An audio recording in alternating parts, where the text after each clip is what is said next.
திருநெல்வேலி மக்களுக்கு இப்போ என்டர்டெயின் பண்ணுறதுக்கு புதுசாக ஒரு இடம் வந்துருச்சு. நீங்கள் போய் என்ஜாய் பண்ணுறதுக்கு ஒரு பொருட்காட்சி, நீங்கள் விதவிதமாக ஃபோட்டோ எடுக்கிறதுக்கு ஒரு இடமும் வந்துருச்சு. இந்த இடம் எங்கே இருக்குது, நம்ம எத்தனை நாள் இருக்கும் அப்படிங்கிற டீட்டெயில் தான் நம்ம இந்த வீடியோவில் பார்க்க போகிறோம். வாங்க வீடியோக்குள்ளே போகலாம். ராஜ்கமல் பொருட்காட்சி இதோட என்ட்ரி ஃபீஸ் பார்த்தீங்க அப்படின்னா பெரியவர்களுக்கு 70 ரூபாய், சிறியவர்களுக்கு 50 ரூபாய். இடம் சின்னதாக இருந்தாலும் நம்ம பக்கத்தில் எல்லா ராட்டினங்களும் இருக்கிறதுனால ரொம்ப அருமையாகவே இருந்துச்சு. முதல்ல உள்ளே போன உடனே நம்ம ராட்டினத்தில் சுற்றுற மாதிரி இருக்குமோ அப்படின்னு நான் எதிர்பார்த்துட்டு போனேன். ஆனால் அப்படி இல்லை. ஸோ முதல்லே ஒரு எண்டு கார்டு போட்டு பாதையை திருப்பி விட்டுருந்தாங்க. உள்ளே போனதுக்கப்புறம் தான் தெரிஞ்சது அங்கே ஃபோட்டோ லொக்கேஷன் வச்சுருந்தாங்க. ஸோ எல்லாமே 3D ஃபோட்டோஸ் நம்ம அது பக்கத்தில் நின்று ரியாக்ஷன் கொடுத்து ஃபோட்டோ எடுக்கிற மாதிரி பேனர்ஸ் எல்லாமே சுற்றி வச்சுருந்தாங்க. உள்ளே சென்டர்லேயே பார்த்தீங்க அப்படின்னா ஒரு லைட் செட்டப்பும் வச்சுருந்தாங்க. சுற்றி பார்க்கறதுக்கு நல்லாவே இருந்துச்சு. நீங்கள் ஃபோட்டோஸ் எடுக்கிறதுக்கு அருமையாகவும் இருந்துச்சு. ஸோ திருநெல்வேலியை பொறுத்த வரைக்கும் பார்த்தீங்கன்னா உங்களுக்கு என்டர்டெயின் பண்ணுறதுக்கான இடம் ரொம்பவே கம்மி, எல்லாருக்குமே தெரியும். ஸோ இந்த மாதிரி பொருட்காட்சி, எக்ஸிபிஷன், அப்புறம் புக் ஃபேர் இந்த மாதிரி போட்டால் மட்டும்தான் நம்ம அந்த இடத்துல போய் என்டர்டெயின்மெண்ட் பண்ணுற மாதிரி இருக்குது. ஸோ இப்போ ஒரு வாய்ப்பு நமக்கு கிடச்சிருக்கு. இந்த டைமை நம்ம மிஸ் பண்ணாமல் இதை போய் நம்ம என்ஜாய் பண்ணி பார்க்க முடியும். உங்களுக்கு ஒரு வாய்ப்பு கிடச்சுன்னா நீங்களும் போய் பாருங்கள். இந்த இடம் எங்கே இருக்குது, எப்போ போட்டிருக்காங்க, எத்தனை நாள் இருக்கும் அப்படின்னு பார்த்தீங்கன்னா, ஃபஸ்ட்டு இந்த இடம் சரவணா ஸ்டோருக்கு ஆப்போசிட்டில் இருக்கிற சின்ன பிளேஸில் தான் போட்டிருக்காங்க.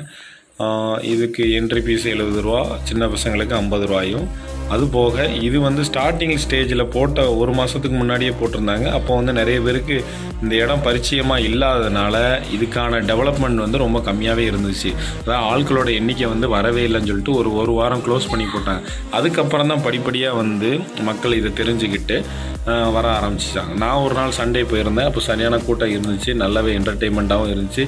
கடைகள் கம்மியாக இருந்தாலும் ஓரளவு நம்ம வாங்குற மாதிரியான திங்ஸ்கள் எல்லாமே இருந்துச்சு. அதே மாதிரி எல்லா ராட்டினங்களும் பக்கத்துலேயே இருந்ததுனால நமக்கு ரொம்ப நேரம் சுற்றி அலைய வேண்டிய வேலை இங்கே கம்மியாக இருந்துச்சு. வழக்கமாக டவுனில் பொருட்காட்சி போடுவாங்க, அரசு பொருட்காட்சி அல்லது தனியார் பொருட்காட்சி. அந்த கிரவுண்டு ரொம்ப பெருசாக இருக்கிறனால நம்ம சுற்றி வர்றதுக்கு கால் வழியே வந்துடும். எங்கேயாவது உட்காரலாமா அப்படின்னு ஒரு மைண்ட் செட்டுக்கு வந்துடுவோம். இங்கே அப்படி இல்லை. எங்கே சுற்றி வந்தாலும் ஒரே இடத்துலையே தான் இருக்கிற மாதிரி இருந்ததுனால நல்லா என்ஜாய் பண்ணதுக்கு ஒரு வாய்ப்பாக அமைஞ்சுது.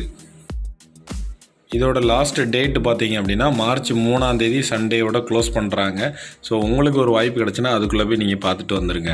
ஸோ இங்கே பார்த்தீங்கன்னா சின்ன குழந்தைகளுக்கு மேரி கோ ரவுண்ட், அதுமாரி ஹெலிகாப்டர், அதுமாரி இதில் ரொம்ப நான் வியக்கத்தக்க அழகாக இருந்ததுன்னு அப்படின்னு பார்த்தீங்க அப்படின்னா உங்களுக்கு இந்த ஜியண்ட் வீல் தான். வழக்கமாக பொதுவாக பொருட்காட்சியில் சாதாரணமாக தான் இருக்கும். லைட் செட்டப்போடு இருந்துச்சு, எனக்கு ரொம்ப பிடிச்சிருந்துச்சு. அதுமாரி சின்ன இடங்கிறதுனால நிறைய பொருட்கள் பக்கத்தில் இருந்ததுனால நம்ம எல்லா ராட்டினங்களும் அது மாதிரி இந்த சின்ன பிள்ளைங்களுக்கான இந்த தண்ணியில் போட் கொடுக்குற மாதிரி ஒரு ஆப்ஷன் கொடுத்துருந்தாங்க.